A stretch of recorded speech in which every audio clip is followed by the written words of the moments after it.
Time for some more leaks in the 9th edition rulebook. It looks like we have the entire list of blast weapons for every single faction now.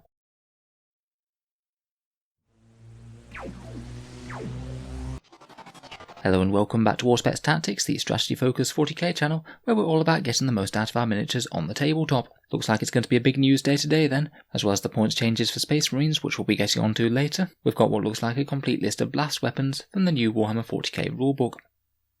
This is what the actual leak looks like. It appears to be a page from the appendix section of the 9th edition rulebook, in the version of a screenshot from someone's computer. This just lists every single weapon that gains the Blast Special rule in alphabetical order, including any relic versions of those weapons, just to make sure they're not left out. The image has a watermark, which I understand is something that they do when they give these images to playtesters, so they can help identify where the leaks are coming from. I can't say I know very much about Games Workshop's internal processes like that, but presuming this is genuine, and I do think it is, then it means either someone in that playtester group has had their images leaked, or it could just be done by Games Workshop to help build up hype for the new edition, which with all these random blurry shots they tend to do for publicity, is something that I think they genuinely do on the sly to build up some hype.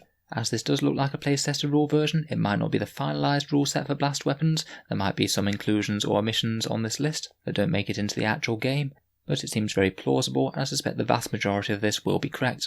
It's in a little bit of an unhelpful format and a block of text, though it is in alphabetical order, so you should be able to look up any given weapon. You just need to make sure that you're looking in the right place, such as say twin plasma cannon would be under T rather than P. This seems to be very much a hot fix to codexes that are already in existence, and I'm certain in any new publications they will include the blast keyword in specific weapon profiles, so you won't need this big long list of weapons for all that long once your codex comes out in 9th. This particular image was posted to the competitive 40k Facebook site, where some of the clever people there have also compiled a list of each weapon by faction, which I used to help compile this video in combination with using this list directly. I totally recommend the page as a good way of staying up to date with Warhammer 40k developments, and a big thank you to the guy who made the faction specific list, and it certainly made the video a lot faster than it would have otherwise been. So let's get into the details then, and look at the individual blast weapons for every single faction in the game. If you spot any errors or unusual omissions from the list that are worth talking about, please let me know down in the comments. I've noticed a few things as I've been going along, but if you do spot any weird includes or omissions on the list, then let me know down in the comments. There's only so much processing I've been able to do of this myself in the time. So first we come on to the Space Marines then. The first thing to note is that not every single random shot weapon will gain the blast keyword. We already know that the flamers and auto-hitting variants generally don't, but it does also include some random D3 shot type weapons, such as the Predator autocannon, which fires 2d3, though please ignore the bit about the heavy laser destroyer. For some reason I thought that was heavy D3 as well, and it totally isn't. This means that not every single random shot weapon has been ported over to blasts, so if you can spot any notable omissions then please let us know.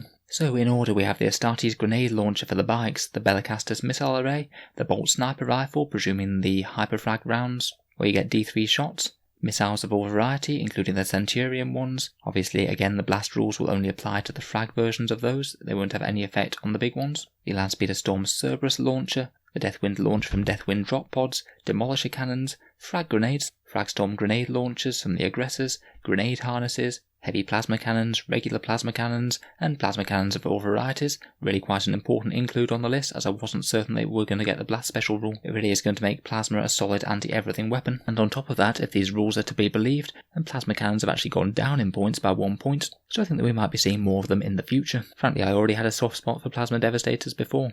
We've also got the Icarus rocket pod for things like the Redemptor Dreadnought, the Mighty Macro Plasma Incinerator for the Repulsor Executioner, missile launchers on frag mode, the Plasma Exterminators for the Inceptors, which also seem to have dropped in points drastically as well, shock grenades for Reavers, Thunderfire cannons, of course. Getting a massive 12 shots against Hordes is going to be huge for those guys, so they have gone up in points it would seem. Typhoon missile launchers, Whirlwind Castellan and Vengeance missiles, and wrist-mounted grenade launchers. They're on the Cataphracti or Tartarus Terminators, I believe. The Predator autocannon, as I mentioned, is a random shot weapon notable for its absence, as autocannons have always been solid shot in the past. Moving on to other Astartes and Custodes units.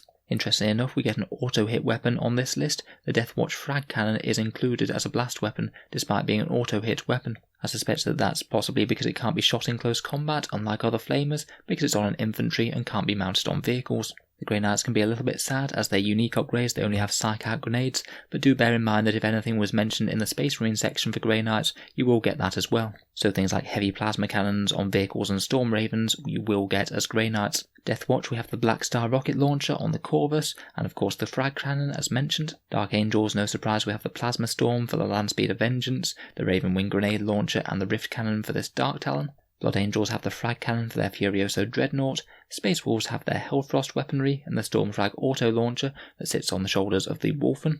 They'll actually be packing a fairly decent punch when they're hitting with 3 shots every single time against large infantry units, and could actually be worth thinking about including perhaps.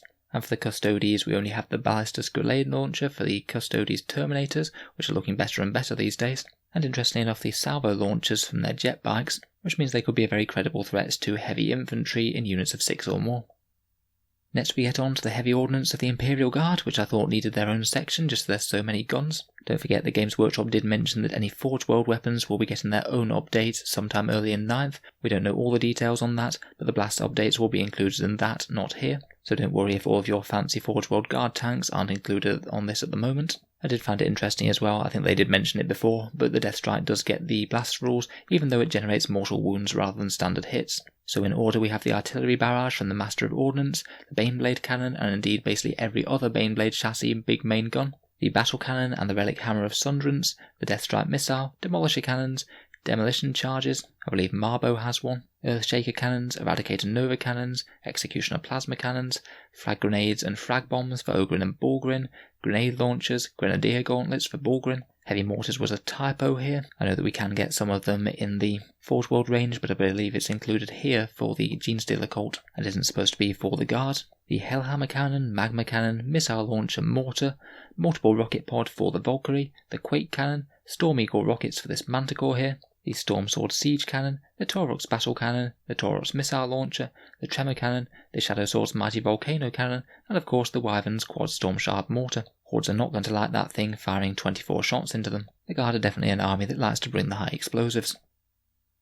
For other Imperial forces, for the Adeptus Sororitas, we get both types of Exorcist missiles and their frag grenades. They won't be gaining access to too many blasters, of course they love their flamers over high explosive weapons. For agents in the Imperium, we get psych out grenades of all sorts and blind grenades for the Vindicare. I chose to include fortifications in this section as well, including the Aquila Macro Cannon, the Plasma Obliterator, Redemption Missile Silo, and Vortex Missile Battery. On the Admech side, the Belarus Energy Cannon certainly does get the blast rule, as does the Disruptor Missile Launcher, which is going to mean that those Scorpius Disintegrators are going to murderize hordes, the Eradication Beamer and Eradication Ray, the Neutron Laser from the Onager Dunecrawler, much better against heavy infantry now with 3 shots against 6 or more, and possibly the single scariest one, the Plasma Corverin for those Cataphron Destroyers. Those things can be buffed to insane levels now, and now every single one gets a massive buff against hordes. That unit's just going to have anti-everything firepower that can shred anything from tanks to hordes. They were already scary, but they just seem to have got scarier, though of course we will have to wait for the points cost to see if that's truly the case. For the Imperial Knights, a lot of which is echoed for the Chaos Knights, we have the relics such as Cor's Wrath and Fury of Mars, the Ironstorm Missile Pod for their Carapace weapons, the Plasma Desolimator on the Castellan, Rapid Fire Battle Cannons and Thermal Cannons on the Questoris. Thermal Spears, interestingly enough, on the Armigers, again makes them a bit more general purpose than anti-tank weapons. Thunder of Voltaris, which I've misspelt there, the Relic Battle Cannon, Twin Siegebreaker Cannons on the Dominus Patterns, and the Volcano Lance on the Castellan. For the Forces of Chaos, we have just 2 for the Demons, the Phlegm Bombardment and the Skull Cannon. Chaos Knights, as we said, have quite a lot repeated with the Imperial Knights, the only real differences being the lack of the relic weapons, but also the Laser Destructor, which the Imperial Knights don't get access to. Then we come on to the Chaos Space Marines, who have Battle Cannons, Blast Masters, Blight Grenades, Demolisher Cannons, Ectoplasma Cannons, so good for Forge Fiends there, Frag Grenades, Havoc Launchers, Hellbrute Plasma Cannons, Ichor Cannons, Missile Launchers, Plasma Cannons, and Skull Hurlers. Pretty much the things that I would have expected on that. I think it's quite good for the Forge Fiend in particular, as that needs a bit of a buff in my mind. The Thousand Sons and Death Guard basically have all of those same weapons. No unique blast weapons for the Thousand Sons, but the Death Guard have a few of their own. Their Bile Spurts, which I believe feature on the Mephitic Blight Haulers, Blight Grenades and Hyper Blight Grenades for the Infantry, Phosphex Bombs, and of course the Plague Burst Mortar on the Plague Burst Crawler, which I do think is shaping up to be a really solid unit in the new game, with all the vehicle movement rules and the fact that you can fire those flamers in combat. Getting onto the forces of the Xenos now, we'll go for Eldar and Tau first. On the Craft World side, we have the Eldari missile launcher, obviously on the random shot profile, the mighty D cannon, Doom Weavers on the Shadow Weaver, plasma grenades on their infantry, the more dispersed versions of their Prism cannon, the Shadow Weaver support weapons, the Sun cannon on the Wraith Knight, Tempest launchers on the Exarchs, who really are going to go through hordes like no tomorrow for Dark Reapers now, and twin Eldari missile launchers. For the Dark Eldar, we have Dark Scythes, which I believe feature on their planes, Phantasm grenade launchers, plasma grenades, Razor Wing missiles, Shredders on the infantry units, the Spirit Vortex on the Chronauts, and Void Raven missiles. Harlequins also get a few in their Haywire cannon, Prismatic cannon, and Star Bolus. Having it on the Haywire cannon is also very helpful. I already really like Harlequin jet bikes, and now they really are quite all-purpose little units. They'll be able to fry vehicles with mortal wounds, blast away infantry hordes with excessive shots, and also be quite good against heavy infantry in melee. For the Tau Empire, it's quite helpful to see they've included some of the relic weapons from the Psychic Awakening book that they got. They've got the accelerated photon grenades from there. They also have the air-bursting frag projector, which is very much an anti-infantry weapon, the cluster rocket system, fusion colliders for the ghost kill, high-capacitance railguns, ion accelerators, cannons and rifles, so iron weaponry most certainly just got a buff against the right units, photon grenades, pulse driver cannons, railguns themselves, and of course the supernova launcher, the relic version of the air-bursting frag projector. Finally, to round off the list, we've got Orcs, Necrons, Tyranids and Genestealer Cult. I think this list just underlines just how many high explosive weapons the Orcs like to pack into their army list. You really can tell that some armies just like to kill people with a bit more finesse, and some armies just like high explosive ordnance. For the Orcs, we have Brog's Bugs Bomb, the Snakebite relic, pretty much most of the mech guns, including the Bubble Chugger and of course the Feared Smasher gun. It will be interesting to see if they manage to raise the points on that finally after it's had so much dominance. Burner Bottles, Dabuma, the Relic Killer Cannon, and of course the kill cannons on this list as well. The Souped Up Shocker, the scary relic from the Vigilus detachment. Death Cannons, Grot Zookas, Heavy Squig Launchers from the Squig Bogey, and the Squig Launcher itself is on here as well. Cannons, Custom Mega Cannons, Custom Mega Zappers, Lobbers, Rocket Cannons on the Megatrack Scrapjet, the regular version of the Shock Attack Gun, Scorcher Missiles, Squig Launchers, Stick Bombs, including Stick Bomb Chuckers and Stick Bomb Flingers, Stick Squigs, Super Rockets, Tank Buster Bombs, and the Wasp Bomb Mega Cannon. Tank Busters with the stratagem to throw maximum Tank Buster Bombs are going to be a scary threat to pretty much anything now, whether it is a tank or whether it's just a unit with 6 models or more. Even on Orc Ballistic skill, getting hit by 30 Strength 8 shots isn't what you want up close. The Necrons only have a few entries on this list in the Death Ray for the Doom Scythe, the Doomsday Cannon on the Doomsday Arc, and the Transdimensional Beamer, which is a Wraith upgrade. I have no doubt that with their codex coming out in the near future, they'll be adding a few more additions to this list, such as maybe that Doomsday Blaster on the Doomstalker. For Tyranids, I'll admit I'm not as much of an expert on these, but we have Barbed Stranglers, Balethorn Cannons, Bioplasmas and Bioplasmic Screams, which I think are on the Screamer Killer Carnifex, Choking Spores, Heavy Venom Cannons, Miasma Cannons, Shock Cannons, Stranglethorn Cannons and Venom Cannons, so at least a decent amount of options if you do want to try and pack them into a Tyranid list.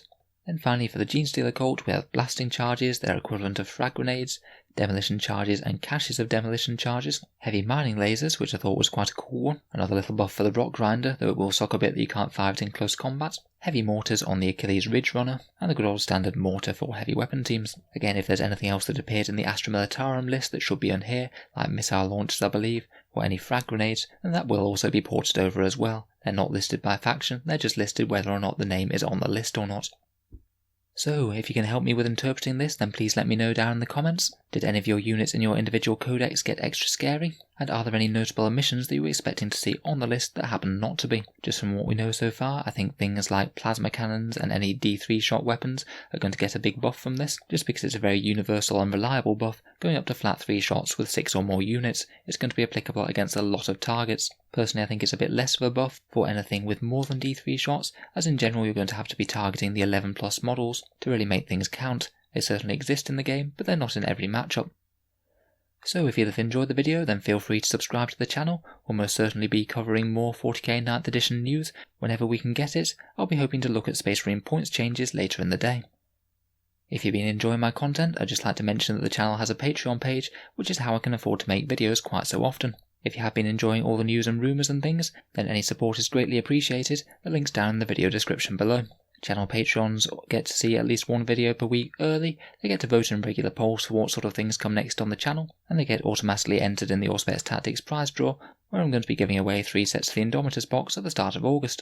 If any of that sounds good to you, or you'd just like to help support the channel, then the link is down in the video description below. Feel free to give it a look. In any case, a massive thank you for listening, and I'll hope to see you